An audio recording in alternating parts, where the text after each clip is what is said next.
How does ray tracing work in video games and movies? Ray tracing is the holy grail of graphics that makes CGI and video games look ultra-realistic by accurately simulating how light behaves in the real world. But how exactly does it work under the hood?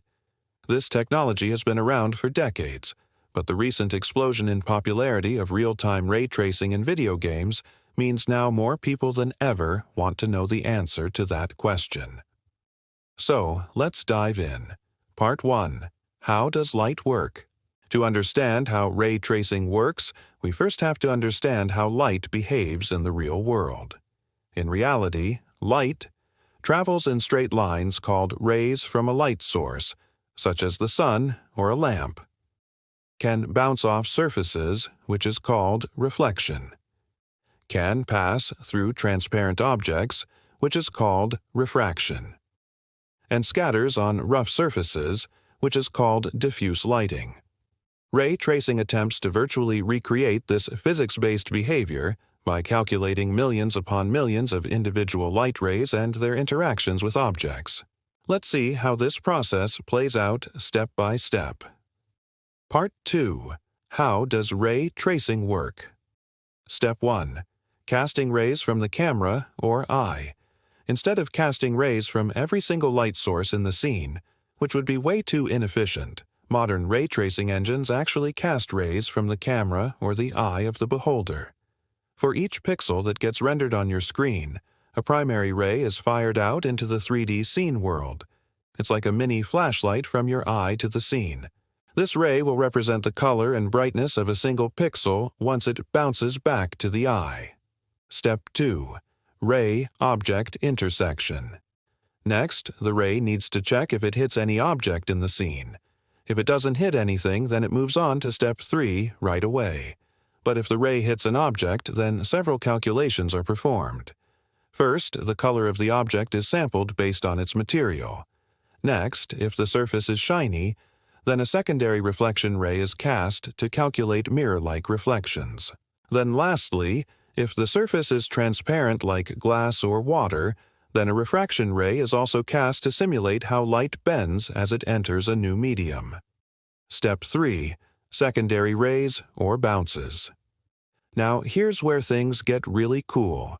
To get a realistic result, these rays bounce hundreds or even thousands of times within the scene, casting additional shadow, reflection, refraction, and diffuse rays. Let's go over what each type of ray does. Shadow rays. These rays check if the point being illuminated is in shadow by shooting a ray from that point directly at one or more light sources. If the ray hits a light source, then the point is not in shadow and can receive full brightness. If the ray misses the light source, then the point is in shadow and will appear darker. Reflection. Rays.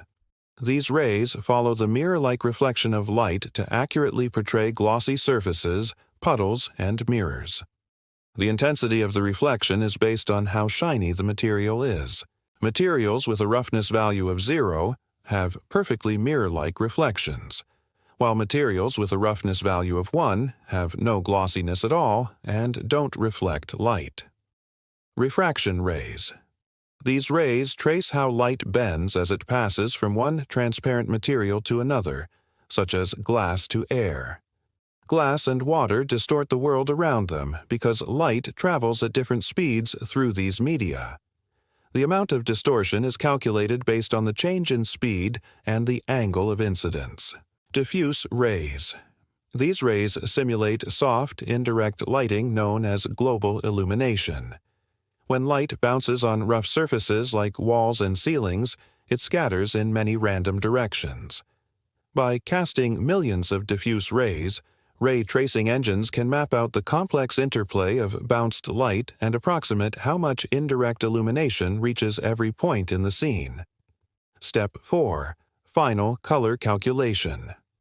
After all the bounces are complete, the GPU adds up all the contributions from direct and indirect lighting to determine the final pixel color.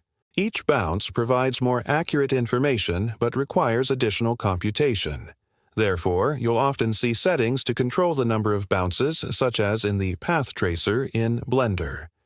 The more bounces you use, the more realistic the image will look, but also the longer it will take to render. Part 3. Ray Tracing in Video Games versus Movies. Let's talk about how ray tracing works in different contexts, starting with movies. A. In movies, offline rendering. In the world of computer animation and visual effects, offline rendering is the norm. This is used by studios like Pixar and Disney to render photorealistic scenes for movies and TV shows.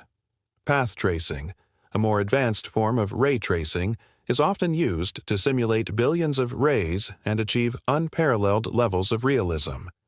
However, the downside is that this process can take a long time, sometimes even hours, to render a single frame. B. In video games, real-time ray tracing. When it comes to video games, a different approach is necessary.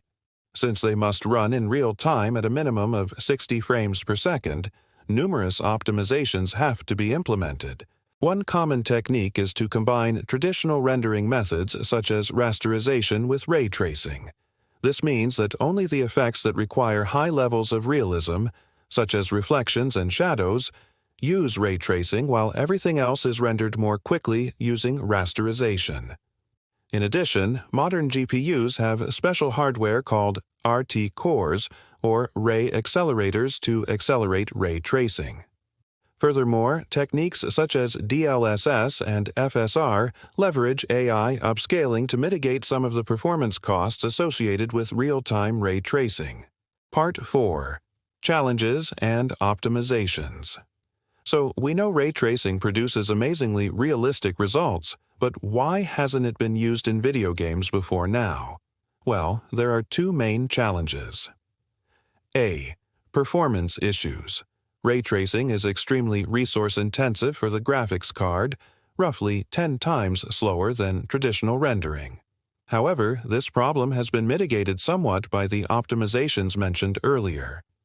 Additionally, techniques like bounding volume hierarchy, or BVH, help accelerate the process of checking for intersections between rays and objects. Another method commonly used to address the slowness of ray tracing is denoising. This involves cleaning up noisy ray-traced images using AI. Both NVIDIA's Optics and Unreal Engine 5 utilize AI-powered denoising to enhance the quality of ray-traced graphics without requiring excessive amounts of computing power. B. Hybrid approaches. Many games opt for a hybrid approach, utilizing rasterization for most objects, while applying ray tracing to key elements such as reflections and shadows. For instance, Cyberpunk 2077 uses ray-traced reflections to render puddles, windows, and mirrors realistically. It also employs ray-traced shadows to create lifelike penumbras, which are the soft, dark shadows produced by an opaque object. Lastly, the game incorporates ray-traced global illumination to generate natural indirect lighting. Part 5. The Future of Ray Tracing. The future of ray tracing looks bright. With advancements in hardware and software, ray tracing is becoming more accessible and efficient. Some games like Portal RTX and Cyberpunk Overdrive mode utilize 100% ray tracing, immersing players in fully realistic lighting and reflections. AI-powered denoising reduces the need for excessive rays, leading to faster rendering times. Moreover, ray tracing is finding its way into consoles and mobile devices, ensuring wider adoption of this technology.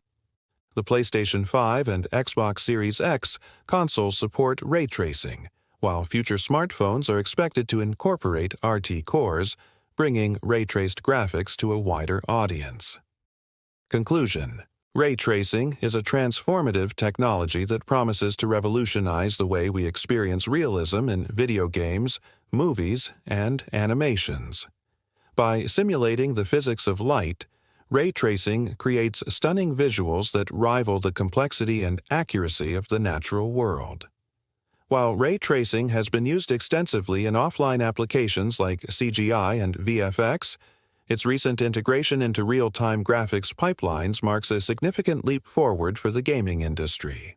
Despite the demanding nature of ray tracing, innovations in hardware and software have made it possible to achieve impressive levels of realism in video games without compromising on performance.